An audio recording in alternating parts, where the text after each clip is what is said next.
Imagine this. You wake up, shower, eat breakfast, and then, by choice, squeeze yourself into a metal box with 300 strangers, zero ventilation, and sometimes just for fun, no actual floor.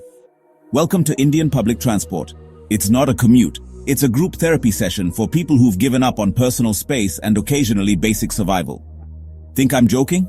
Let's talk about Mumbai locals. These trains are so crowded, even atoms are jealous. I've seen 3 people share the same inch of space, and they all look equally miserable. Physics?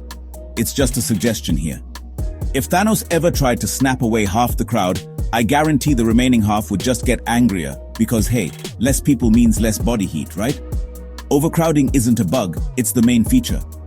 NASA should study Mumbai trains if they want to crack matter compression. But some folks don't take public transport at all. Why? Maybe because they don't want to risk pickpocketing, heat stroke, or ending up as a viral meme for death by dangling. 37% of Indians actively avoid public transport. I can't blame them. Honestly, I'd rather take my chances with a wild monkey than the 15 Virar fast. But let's say you still want to ride. Good luck with timing. Buses and trains here don't run on a schedule. They run on pure vibes. You wait for a 9 a.m. bus and it might show up at 9:45 or maybe never. Even ghosts are more punctual, and they're not even real. And when the bus finally arrives, prepare yourself. If hell had public transport, it'd probably be cleaner. Over a quarter of buses are older than 8 years. Anywhere else, that's called vintage. Here, it's just Monday. Some bus seats are so torn you don't sit. You just hover and pray you don't fall through. And if it rains, congratulations. Now you're wet and late. Let's talk about booking a ticket. You'd think in 2025 it'd be easy, right? Wrong. Indian transport apps crash more than my motivation on Mondays. You refresh the page, payment fails, the bus leaves, and so does your will to live.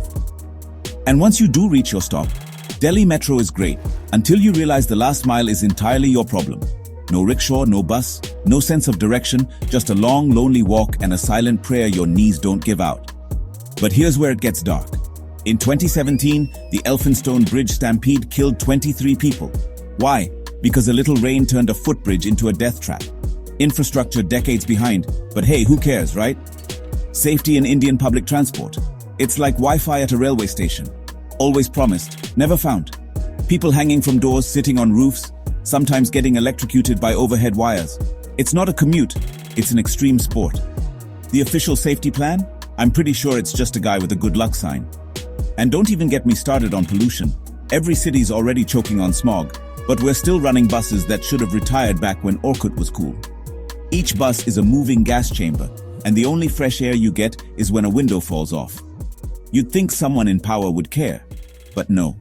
There's no coordination, no urgency, and the last time anyone reviewed state buses was 2017. The same year fidget spinners were a thing. At least those went out of fashion. While the world is moving on to electric buses, smart apps, and AI, India's stuck with rusted buses, broken apps, and a trust deficit bigger than the potholes you'll hit on the way. So here's the brutal truth. Indian public transport isn't just bad, it's a daily insult. Overcrowded, filthy, unreliable, dangerous, and hopelessly outdated. If you want to know how little your time and dignity are valued, just take a ride. This isn't just infrastructure failure. It's a failure of basic respect. Changing this mess takes more than money. It takes actual will. Until then, Indian public transport will keep being less of a system and more of a national trauma on wheels.